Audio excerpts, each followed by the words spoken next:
Hello, it's John for Through the Eyes of George, and today I'd like to ask you a question. Are we going to take away the status of George Washington as our first president because some of the flaws that he had in his lifetime? Before we answer that question, I'm going to read an excerpt from one of my favorite authors, Condoleezza Rice, from Extraordinary Ordinary People. Condoleezza Rice is by far my favorite author. I've read all of her books. I've read Extraordinary Ordinary People 3 times when it came out. I read No Higher Honor twice. I read Democracy, and I read Political Risk. I love her books because it really shows a person that, despite the circumstances that may seem arduous or tumultuous at times, she never let the circumstances of culture dictate her future. And another person that I really enjoyed reading about was Christopher Wallace. Now, some people may know them as Biggie Smalls or the Notorious B.I.G. I read a biography about him called Unavoidable. And after listening to his music after the last 10 years and then reading this biography that came out pretty recently, I thought to myself, man, Christopher Wallace went through a lot. Despite the culturally tumultuous circumstances that happened to him, or the things that he brought on himself, because he dropped out of high school and all that, but he never let those things dictate his future or his destiny, because no matter what, he knew he wanted to do something with being a musician, and he became one of the best musicians of his time and our time today. So I just really appreciate biographies like Condoleezza Rice's or the biography about Christopher Wallace, because it really shows that your destiny is not in the hands of others. It's in yours. So we'll read this quote here. It's on page 157, and it says, "The fact is, race is a constant factor in American life. Yet reacting to every incident, real or imagined, is crippling, tiring, and ultimately counterproductive. I'd grown up in a family that believed you might not control your circumstances, but you could control your reaction to them. There was no room for being a victim or depending on the white man to take care of you. That self-sufficiency is the ethos passed down by my ancestors on both sides. I have internalized it thoroughly. Despite the gross iniquities my ancestors faced, there has been progress, and race today is no longer a determinative of how far one can go, or determines how far you can go. That said, America is not colorblind and likely will never be. Race is ever present, like a birth defect that you learn to live with but can never cure." We'll come back to this later in the video. I really think about that is how far we've come. She talks about progress in that book. And in her book, Democracy, you see a theme of progress. Now, in terms of, on the topic of race, and the question I asked you, are we going to take away George Washington's status because he was a slave owner, or because of the culture of the times? Well, I'm going to go through in this video as much as I could find about the progress we've made. There are many more court cases, and there are many more great, amazing things, but these are just the highlights, or the big things that I could find about the progress of America today. In 1794 was the Slave Trade Act that George Washington signed, which severely limited our involvement in the international slave trade from importing African slaves to America. There was the Moratorium, when the Constitution was written, for 20 years, which ended on or in 1808, which took us out of the international slave trade. No more, absolutely no more African slaves to be imported to the United States of America. Now, these slaves were coming over from various groups of people, but the African kings were selling their people to other countries, and one of those countries was the United States. We have the Three-Fifths Compromise. The Three-Fifths Compromise was about the population, because there was many slaves, unfree people in the South. In the South, the southern states wanted to count the population of all of the unfree people with the free people, and as part of the legislative body for representation in Congress. And if that was the case, if they could count 5/5 or all of their population, the South would have had a huge majority in the legislative part of Congress for representation, and slavery would have lasted well into the late 19th and 20th century because of that.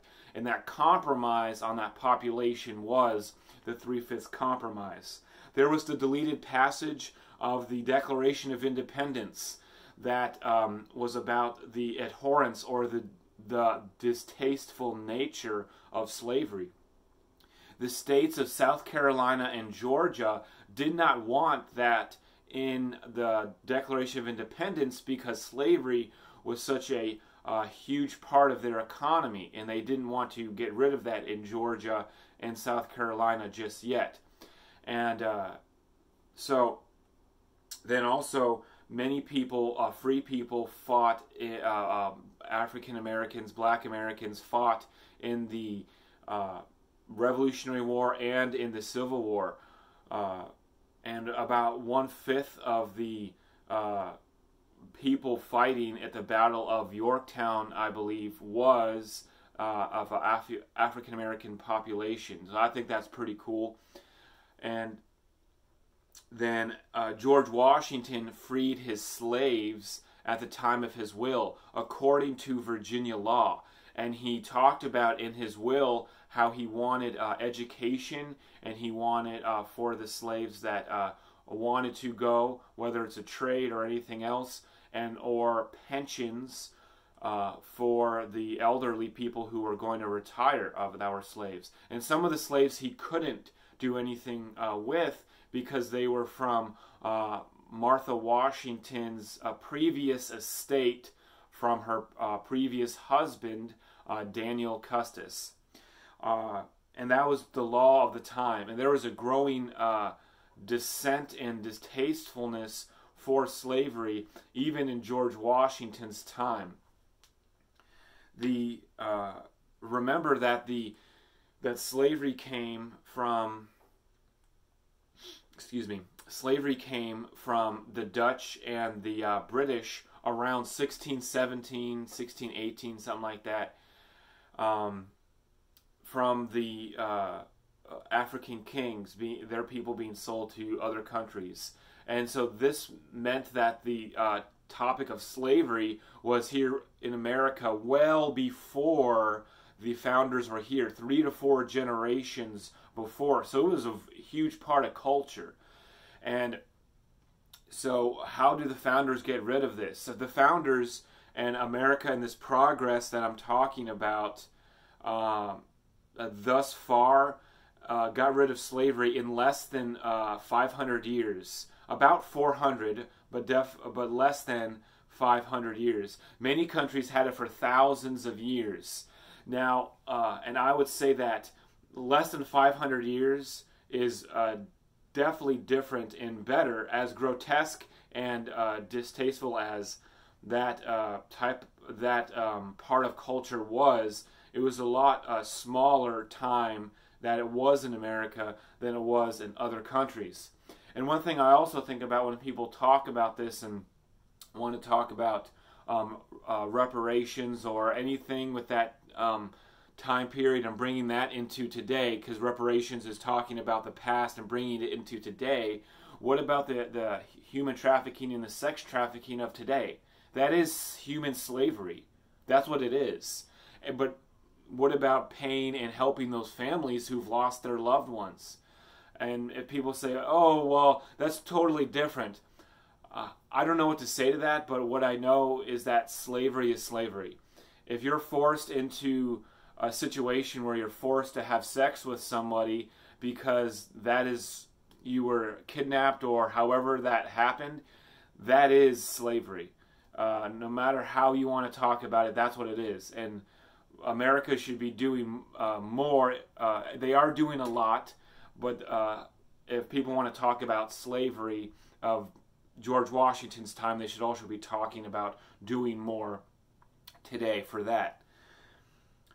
One thing I also think about is the modern, the more recent, I guess it's not recent, but the more legislative things that have happened. And that is the 13th Amendment, which abolished slavery. Again, we're talking about the progress and the things we've made to help with the blemish that is slavery in America. Back in George Washington's time. We're talking about the progress here.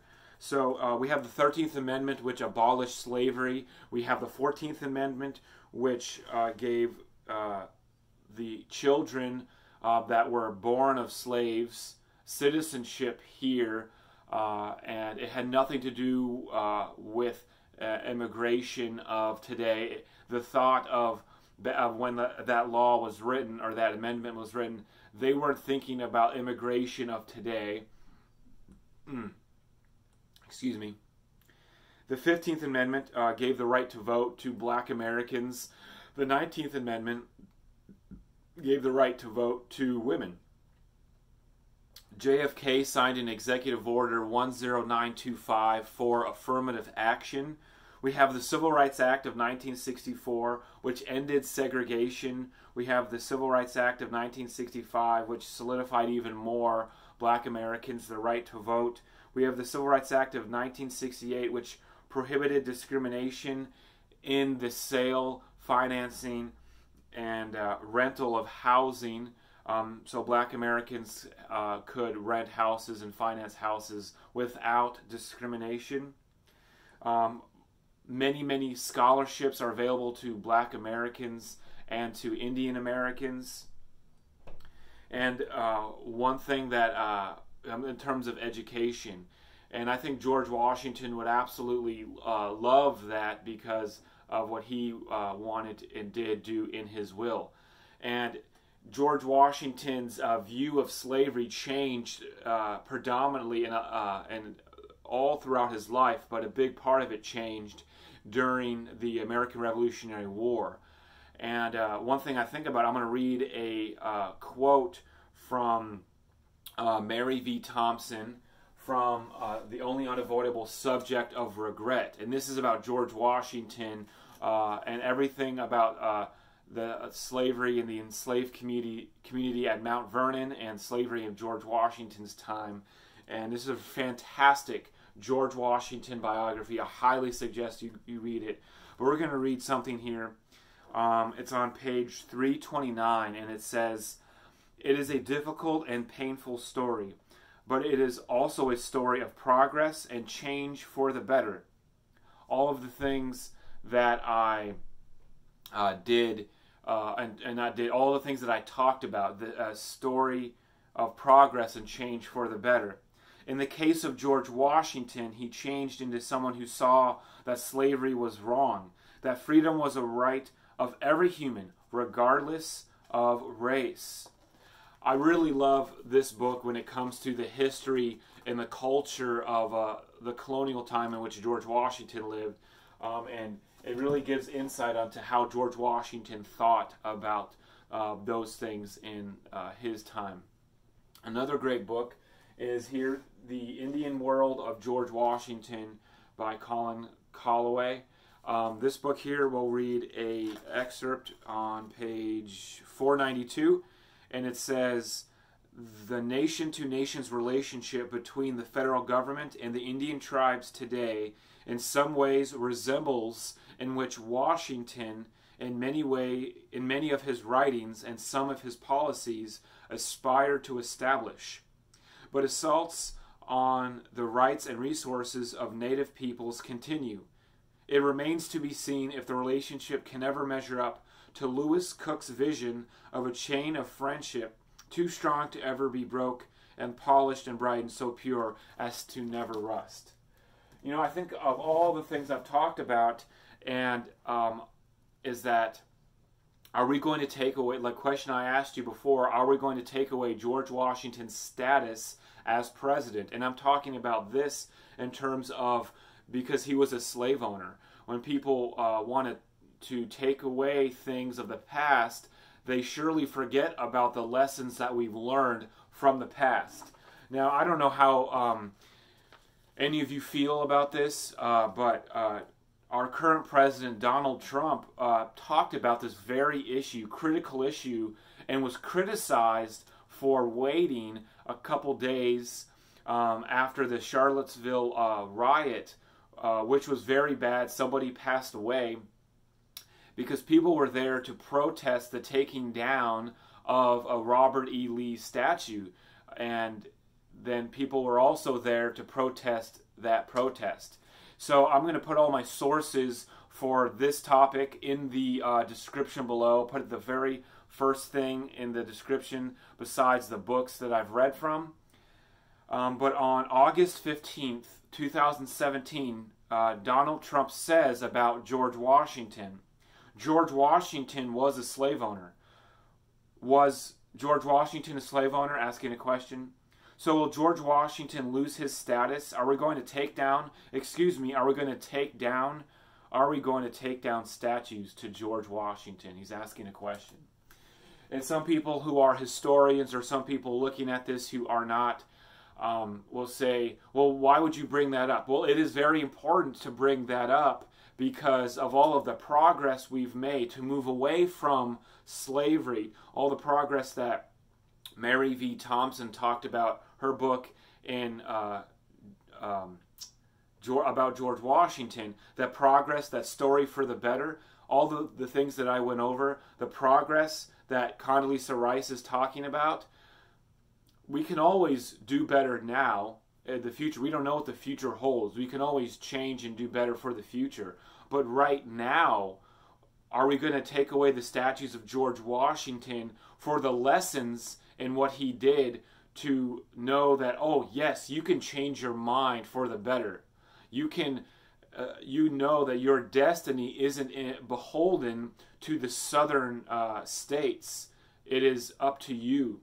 Now, I say that because when people talk about this topic of race or slavery today, they forget, I think, sometimes about all the progress that we've made, and they are sometimes stuck in the past, and they leave their destiny into the hands of whether it's legislators of a state in which they live, the federal government, a certain Democratic Party, whether it's the Republican Party, Democrat Party, Libertarian Party, the Green Party, whatever it is, or they leave it up to the culture of the time. Your destiny is not beholden to the culture of the time.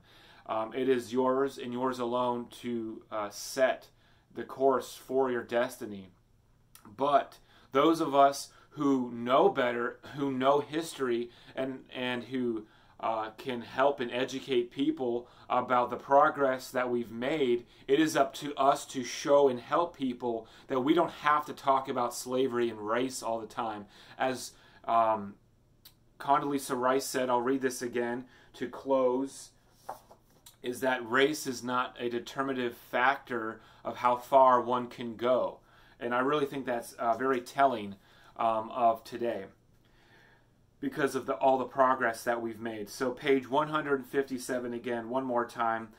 The fact is, race is a constant factor in American life. Yet, reacting to every incident, real or imagined, is crippling, tiring, and ultimately counterproductive. I'd grown up in a family that believed you might not control your circumstances, but you could control your reaction to them. There was no room for being a victim or depending on the white man to take care of you. That self-sufficiency is the ethos passed down by my ancestors on both sides of the family. And I have internalized it thoroughly. Despite the gross iniquities my ancestors faced, there has been progress. And race is today no longer determinative or determines how far one can go. That said, America is not colorblind and likely will never be. Race is ever present, like a birth defect that you learn to live with but can never cure. One thing I'll say before we close this video is that we should never give our mental computation or reasoning over to others or to someone else, because that is such a sacred thing, our free will. And the thoughts that we choose to keep in our mind, and like I said, it's up to us who know about the past and know about what the future holds, how great of stories that Condoleezza Rice had or Christopher Wallace had, and where they came from and where they went, and knowing that their destiny is not the culture of the times does not determine your future. So thank you for watching this video. Give it a thumbs up if you liked it. Click subscribe and click the notification bell, and I'll see you next time. Thank you. Peace.